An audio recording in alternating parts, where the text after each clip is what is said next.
जैसे कोरोना के बीच हम जूझ रहे हैं, अगर ज़ॉम्बीज़ आ जाए तो कैसा जीना पड़ेगा। इस हफ्ते की मूवी में हम यही देखेंगे। इस फिल्म के बारे में एक लाइन में बताती हूँ। इस फिल्म का हीरो अपनी कैसेट लेने के लिए अपनी एक्स गर्लफ्रेंड के घर जाता है। बहुत रात हो जाती है, इसलिए वहीं पर रुक जाता है। सुबह जब देखा तो सारा शहर ज़ॉम्बीज़ में बदल जाता है और वो अकेले ही इस अपार्टमेंट में अटक जाता है। उसके बाद जो होता है बहुत भयानक है और ऐसे खौफनाक मूवी का नाम है the night eats the world. ऐसे मजेदार और थ्रिलिंग वीडियोस बनाने के लिए मुझे एनकरेज कीजिए और इस वीडियो को लाइक, शेयर और सब्सक्राइब कीजिए।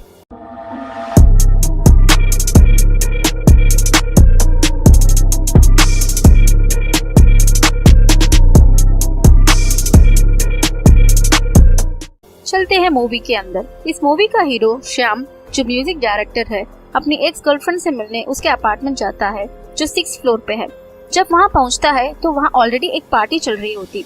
बिन बुलाए आने पर भी उसकी एक्स गर्लफ्रेंड उसका वार्म वेलकम करती है और अपने नए बॉयफ्रेंड से भी इंट्रोड्यूस करती है।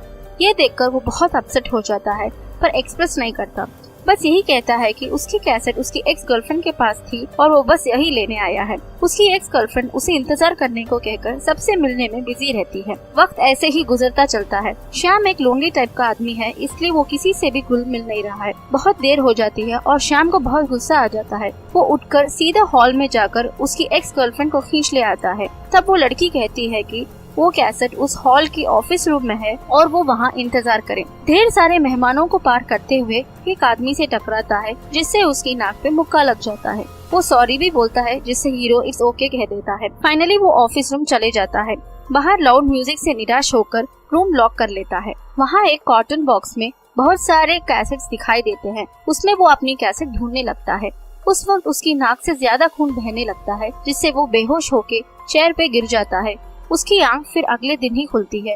वो पछताता है कि वो बहुत देर सो गया था। फिर कैसेट बॉक्स उठाकर बाहर चला जाता है। बाहर का मंजर देखकर वो दंग रह जाता है।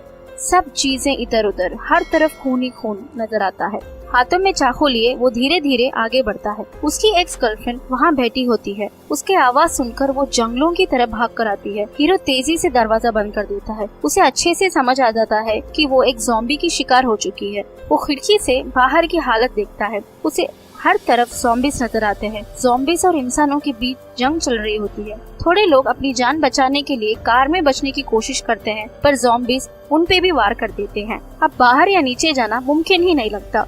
वो जिस कमरे में रहता है वहाँ से छत को जाने की सीढ़ियाँ मिलती है। ऊपर जाने पर मालूम होता है कि चारों तरफ ज़ॉम्बीज़ ने घेर लिया है और यहाँ पे बचने का कोई रास्ता ही नहीं है। वो कमरे को वापस आ जाता है और उसे साफ करने लगता है। उस वक्त जमीन से गोली चलने की आवाज आती है, जिससे फ्लोर पे छेद हो जाता है। उस छेद को थोड़ा बड़ा करके एक रस्सी से 5th फ्लोर के अपार्टमेंट में जाता है। वो देखता है कि एक बूढ़े बुजुर्ग ने उसकी ज़ॉम्बी वाइफ और खुद को गोली मार दी। वो वहाँ से बंदूक और जो खाने का सामान मिलता है ले लेता है और सीढ़ियों से धीरे धीरे नीचे आता है। ग्राउंड फ्लोर तक पहुँचने पर एहसास होता है कि अब कोई परेशानी की बात नहीं है। मेन डोर के बाहर एक ज़ॉम्बी नजर आता है जो पीछे की ओर मुड़ा होता है। हीरो धीरे धीरे मेन डोर का दरवाजा बंद कर देता है और बाजू वाले सिक्योरिटी रूम में चला जाता है। वहाँ पर उसे सभी घर की चाबियाँ मिलती है। वो सभी चाबियाँ उठा लेता है। तब एक ज़ॉम्बी एक खिड़की द्वारा उसे पकड़ने की कोशिश करता है, पर श्याम उस पे थोड़े भी ध्यान दिए बिना सभी चीजें फ्रिज से उठा लेता है और ज्यादा भूख की वजह से वहीं पे थोड़ा खाने भी लगता है।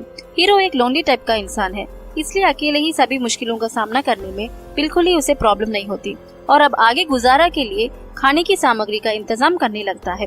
फिर से 6th फ्लोर जाके अच्छा नहा धो के फ्रेश हो जाता है और एक घर जाके फूड आइटम्स की खोज करने लगता है। वो अब 1st फ्लोर के घर चल जाता है। धीरे धीरे दरवाजा खोलता है और अपनी गन लेकर अंदर अपने कदम बढ़ाता है। नीचे कोई चीज से ठोकर लगकर उसका ध्यान थोड़ा ही भटकता है कि एक ज़ॉम्बी उस पे वार करने लगता है। उसकी गन की पोजीशन हटने की वजह से वो शूट भी नहीं कर पाता और अपनी गन से बस धक्का ही दे पाता है।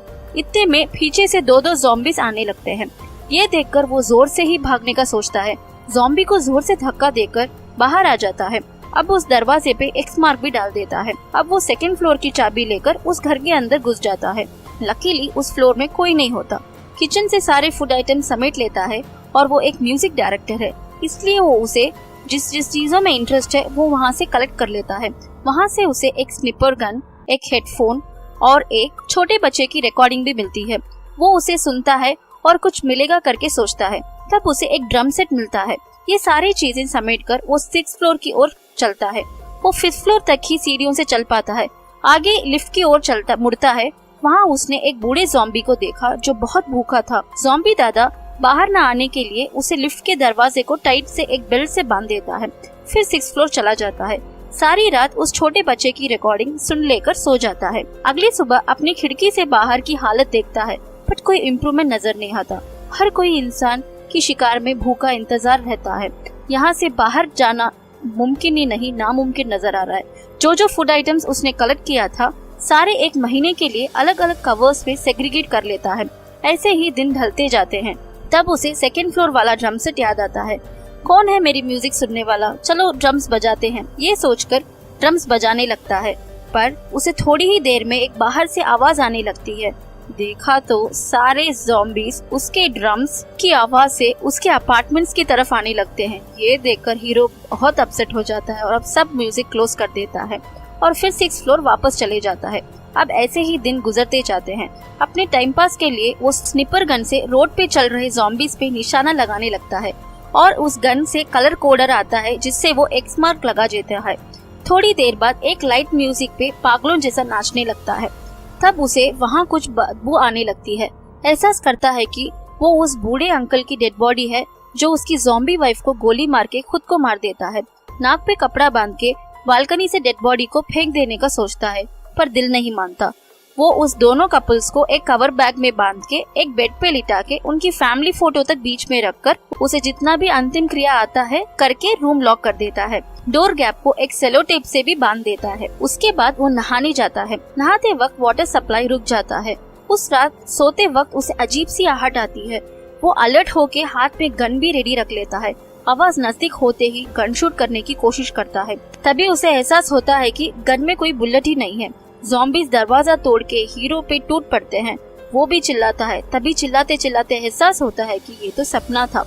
अगले दिन क्लीन शेव करके पूरे घर में जॉगिंग करने लगता है। वाटर सप्लाई बंद होने की वजह से टेरेस पे छोटे छोटे बर्तन और बकेट्स रख के बारिश के पानी से अपने डेली यूज के लिए पानी इस्तेमाल करता है। फिर एक बार लिफ्ट में अटके हुए बूढ़े ज़ॉम्बी को देखता है। सिंस उसने सारे घर छप्पा छप्पा छान मारा है, उसे ये पता चलता है कि वो ज़ॉम्बी एक डॉक्टर है। ये उसे एक आईडी कार्ड से पता चलता है। बात करने कोई न मिलने पर वो उस बूढ़े ज़ॉम्बीज के पास ही अपनी सारी कहानियां बयान करता है। स्निपर गन से निशाना चूक जाने पर सोचता है कि और किसे मारूं। तब उसे रोड पे एक बिल्ली नजर आती है। वो सोचता है कि अगर ये बिल्ली को बचा लूं तो मेरा अच्छा टाइम पास हो सकेगा, मैं इसे पेट बना लूंगा। ये सोचकर वो इमीडिएटली नीचे जाकर धीरे धीरे मेन डोर ओपन करता है। उस बिल्ली को चीज बॉक्स दिखाकर बुलाता है। बिल्ली उसे भाव नहीं देती। बहुत नजदीक आके फिर उस दूसरी डायरेक्शन में चली जाती है। उसे किसी भी तरह बचाने का डिसाइड कर लेता है। डोर न लॉक हो जाए इसलिए एक स्निपर गन बीच में रख देता है। वो रोड पे जाके उस बिल्ली को पकड़ने की कोशिश करता है, पर अचानक से एक ज़ॉम्बी की नजर उस पे पड़ जाती है। उससे बचने के लिए वो एक कार में छुप जाता है। वो ज़ॉम्बी उसे छोड़ने को तैयार ही नहीं थी। किसी तरह लड़ झगड़ कर वो कार की बैक सीट पे चले जाता है। वहाँ पर भी कई ज़ॉम्बीज आ जाते हैं। किसी तरह वो दूसरे डोर से बाहर आके तेजी से भागकर अपार्टमेंट की मेन डोर के अंदर घुस जाता है। दरवाजा टाइट से बंद कर देता है। वो भाग के सिक्योरिटी रूम में आ जाता है, जहाँ पे थोड़े ज़ॉम्बीज खिड़की से उस पे वार करने की कोशिश करते हैं। तभी वो रियलाइज करता है कि वो जहाँ से चल के आया वहाँ खून खून है। वो डर जाता है कहीं ज़ॉम्बीज ने उस पर आक्रमण तो नहीं कर दिया। ये चेक कर लेता है कि उसकी आंखें और स्किन में कोई बदलाव तो नहीं। ये सोच लेता है कि जब भी कोई चेंजेस नजर आए तो वो खुद को अपनी गन से शूट कर लेगा। थोड़ी ही देर में गहरी नींद लग जाती है। गन अपने गर्दन पे ही रख के सो जाता है। नींद में गलती से गोली चलती है जो छत पे लगती है। तब वो एहसास करता है कि वो ज़ॉम्बी नहीं बना और वो जिंदा है। ये सोचकर खुशी के मारे पागल हो जाता है। अगले दिन प्लांट्स को वाटर करते हुए ये सोचता है कि कहीं मेरी तरह थोड़े लोग जिंदा ना हो। बाइनोकुलर की मदद से सामने वाले अपार्टमेंट्स में चेक करता है। वहाँ उसे कोई भी नजर नहीं आता। इतने में ज्यादा ठंड के कारण बहुत कांपने लगता है। पानी गर्म करके बाथटब में फिल करके उसमें नहाने शुरू करता है।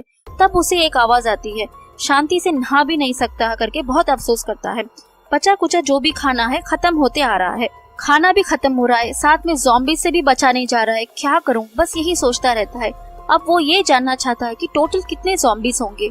इसलिए बहुत आवाज से ड्रम्स बजाने लगता है।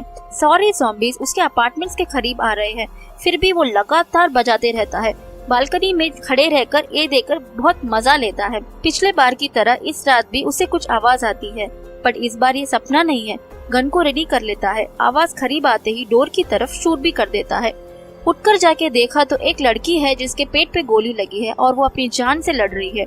वो उसे उठा ले आकर एक बेड पे भी लिटाता है, फर्स्ट एड करने लगता है, सारे बुलेट्स भी रिमूव करता है, पर वो बेहोश हो जाती है। बाहर आकर बहुत रोता है। अगले दिन सुबह ही हीरो यही सोचता रहता है कि वो उस लड़की को अपनी ओर अगले दिन सुबह हीरो बहुत दुखी रहता है, तभी उस लड़की को अपनी ओर चलते आते देखता है। उसकी खुशी का कोई ठिकाना नहीं रहता। दोनों अपने आप को इंट्रोड्यूस करते हैं। उस लड़की का नाम सारा है।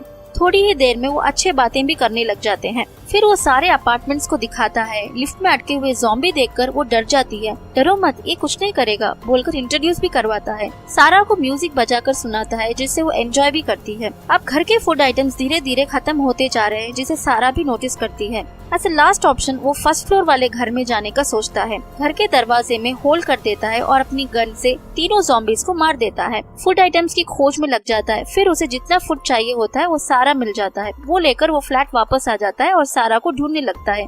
सारा टेरेस पे होती है। वो कहती है जो फूड आइटम्स मिले हैं और कितने दिन गुजारा हो सकता है, आगे का क्या करेंगे इस बारे में सोचा है? यहाँ से क्यों बचने का कोशिश नहीं करते? मेरी तरह थोड़े लोग और जिंदा है, उनके साथ रहने पर ही तुम जी पाओगे। यही रहकर मरना है या बचने का भी सोचोगे? कहते हुए वो नीचे चले जाती है। हीरो उसको समझाने नीचे जाता है। रूम बंद होती है। रूम के बाहर से ही सारा को माफी मांगने लगता है। कोई जवाब न आने पर दरवाजा खोलता है। शॉकिंग से रियलाइज करता है कि सारा तो उसी दिन मर गई थी जब उसे गोली लगी थी। सारा के साथ बिताए हुए सारे लम्हे सब उसका इमेजिनेशन या वहम था। अब वो बहुत दुखी हो जाता है कि उसने सारा को मार दिया। वो उसकी डेड बॉडी पे व्हाइट बेडशीट डाल के कैंडल्स जला के उसकी आत्मा शांति की भी प्रार्थना करता है। अगले दिन वो उसकी बैग चेक करता है जिसमें एक बिल्डिंग से दूसरी बिल्डिंग जंप करने की इक्विपमेंट मिलती है। फिर एक कैमरा मिलता है जिसमें उसके फैमिली फोटोज भी होते हैं। उस कैमरा में एक लास्ट फोटो देखकर हीरो बहुत शॉक हो जाता है। वो उसकी खुद की फोटो थी। सारा इसे ढूंढते हुए यहाँ आई थी, पर समझे बिना उसने सारा को मार दिया। ये सोचकर वो बहुत फील करता है। इस अपार्टमेंट आने की वजह वो कैसेटी है।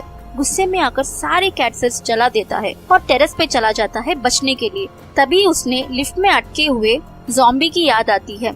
वो उसे छुड़ाकर एक अपार्टमेंट में भेजकर डोर बंद कर लेता है। तभी एक ऐसी घटना घटती है जिसका उसे अंदाजा भी नहीं होता। कैसेट जलने की धुआं से फायर अलार्म बजने लगते हैं। श्याम सीढ़ियों से नीचे की तरफ देखता है। मेन डोर्स, खिड़की सब तोड़ फाड़ के सारे ज़ॉम्बीज अपार्टमेंट में घुस आते हैं। अब तो बचने का कोई जरिया ही नहीं है। सबसे बचने के लिए वो लिफ्ट में आ जाता है। फिर भी ज़ॉम्बीज का अटैक कम नहीं होता। लिफ्ट के ऊपर की तरफ एक छेद होता है जिससे बचने का रास्ता सोचता है। एक एक फ्लोर करके चढ़कर आ जाता है। 5th फ्लोर पहुंचने पर एक ज़ॉम्बी उसका पीछा करने लगता है।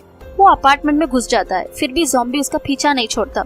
ज़ॉम्बी से बचने के लिए वो उसके मुंह पर एक सफेद कपड़ा डाल देता है। मुंह पे कपड़ा डालने की वजह से ज़ॉम्बी को कुछ नजर नहीं आता। फिर हीरो उसके ऊपर एक सोफा डालकर उसी सोफे पे चढ़कर एक छेद के द्वारा 6th फ्लोर चला जाता है। वह अंधेरे और धुआं की स्मोक की वजह से ज़ॉम्बीज को कुछ नजर नहीं आता। धीरे धीरे बिना आवाज किए वो टेरेस आ जाता है। अब कोई रास्ता ना दिखने पर वो दूसरी बिल्डिंग जंप करने का सोचता है। इतने में एक ज़ॉम्बी भी वहाँ पहुँच जाता है। अब हीरो और तेजी से रस्सी को फेंककर कूदने लगता है। जोर से कूदने की वजह से सर पे थोड़ी चोट आ जाती है और वो वहीं बेहोश हो जाता है। होश आने पर रस्सी पकड़कर वो बाजू वाली बिल्डिंग पे आने का सोचता है कि वहाँ ग्लास विंडो के पीछे से एक ज़ॉम्बी इसका इंतजार कर रही होती। अगर वो ग्लास ना होता तो शायद आज वो जिंदा भी नहीं होता। आगे चढ़ के वो छत पे बैठता है जहाँ उसे एक बेल साउंड सुनाई देता है। ये बेल साउंड सुनकर वो इतना खुश हो जाता है कि ये बेल साउंड सिर्फ एक ग्रुप ऑफ पीपल द्वारा ही बजाई जा सकती है। तो उसे इतना कॉन्फिडेंस मिल जाता है कि यहाँ कोई एक अच्छे लोग रह रहे हैं। एक पॉजिटिव थॉट से ये मूवी खत्म होता है। बहुत बहुत शुक्रिया इस वीडियो को देखने के लिए।